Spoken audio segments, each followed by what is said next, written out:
अस्सलाम वालेकुम वरहमतुल्लाहि वबरकातुहू। कल रात को एक वेल पेपर आया था जिसमें कुरान की दो आयत लिखी थी, जिसमें सबसे पहली आयत थी सूरह बकरा आयत नंबर 154 की, जिसका तर्जुमा है, और जो लोग अल्लाह की राह में मारे जाएं उन्हें मुर्दा न कहो, ऐसे लोग तो हकीकत में जिंदा हैं मगर तुम्हें उनकी जिंदगी का शऊर नहीं है। ये लास्ट वाला लफ्ज जरा ध्यान रखिएगा, इसको फरामोश करेंगे तो मानी कुछ का कुछ बदल जाएगा।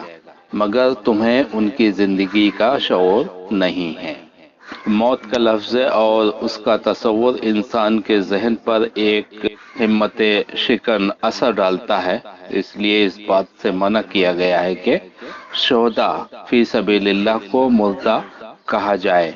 इसे मना किया गया है क्योंकि इससे जमात के लोगों में जज्बे जिहाद व कताल और जान फरोशी के सर्द पड़ जाने का अंदेशा है।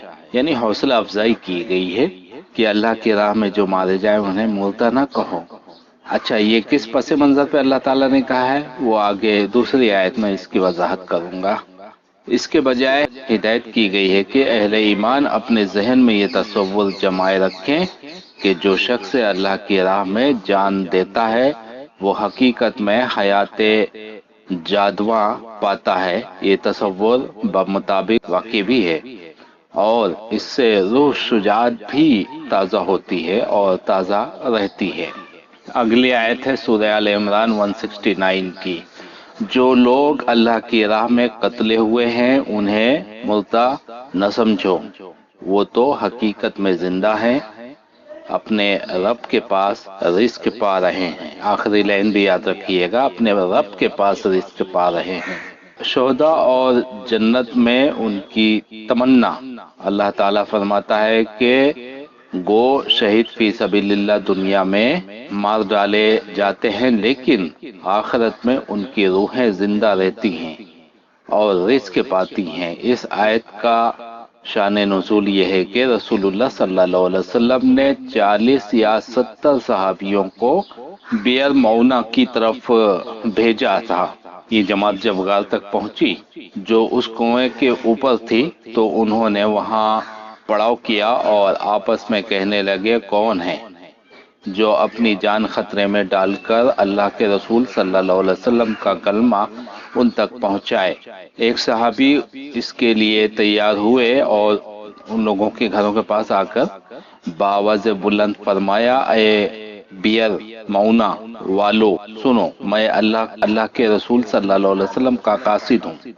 मेरी गवाही है कि माबूद सिर्फ अल्लाह ताला ही है और मोहम्मद सल्लल्लाहु अलैहि वसल्लम उसके बंदे और उसके रसूल हैं। ये सुनते ही एक काफिर अपना तीर संभाले हुए अपने घर से निकला और इस तरह ताक कर लगाया कि इधर की पसली से उधर की पसली में आर पार निकल गया। उस सहाबी की जुबान से बेसाख्ता निकला, काबे के अल्लाह की कसम मैं मुराद को पहुंच गया। कुफ्फार निशानात टटोलते हुए उस गार पर जा पहुंचे और आमिर बिन तुफैल ने जो उनका सरदार था उन सब मुसलमानों को शहीद कर दिया। हजरत अनस रज़ियल्लाहु अन्हु फरमाते हैं कि उनके बारे में कुरान उतरा कि हमारी जानिब से हमारी कौम को ये खबर पहुंचा दो कि हम अपने रब से मिले, वो हमसे राजी हो गया और हम उससे राजी हो गए। हम उन आयतों को बराबर पढ़ते रहे, फिर एक मुद्दत के बाद ये मनसूख होकर उठा ली गई और आयत मोहम्मद बिन जरीर की रिवायत है। ये सही मुस्लिम में है कि हजरत मसरूक फरमाते हैं, हमने हजरत अब्दुल्ला से इस आयत का मतलब पूछा तो हजरत अब्दुल्ला ने फरमाया, हमने रसूलुल्लाह सल्लल्लाहु अलैहि वसल्लम से इस आयत का मतलब दरियाफ्त किया था तो आपने फरमाया, उनकी रूहें सबसे रंग परिंदों के कल्ब में हैं। अर्श की किंदीलें उनके लिए हैं सारी जन्नत में, जहाँ कहीं चाहें चरें चुगें और उन किंदीलों में आराम करें। ان کی طرف ان کے رب نے ایک مرتبہ نظر کی اور دریافت فرمایا کچھ اور چاہتے ہو؟ کہنے لگے اے اللہ کی اور کیا مانگیں؟ ساری جنت میں سے جہاں کہیں سے چاہیں کھائیں پیئیں اختیار ہے، پھر کیا مطلب کریں؟ اللہ تعالیٰ نے ان سے پھر یہی پوچھا، تیسری مرتبہ یہی سوال کیا۔ جب انہوں نے دیکھا کہ بغیر کچھ مانگے چارہ ہی نہیں تو کہنے لگے کہ اے رب، ہم چاہتے ہیں کہ تو ہماری روحوں کو جسموں کی طرف لوٹا دے، ہم پھر دنیا میں جا کر تیری راہ میں جہاد کریں اور مارے جائیں۔ اب معلوم ہو گیا کہ انہیں کسی اور چیز کی حاجت نہیں، تو ان سے پوچھنا چھوڑ دیا گیا۔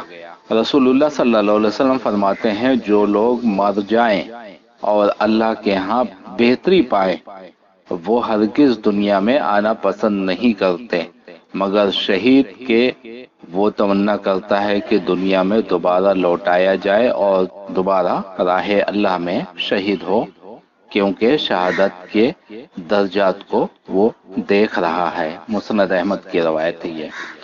تو اس کا حوالہ دے کر کسی نے جو ہے ویل پیپر تیار کیا ہے کہ نبی کریم صلی اللہ علیہ وسلم زندہ ہیں، اس سے زندگی ثابت نہیں ہوتی ہے۔ یہ تو میں نے بتا دیا کہ اس کا پس منظر کیا ہے، کن حالات پہ نازل ہوئی۔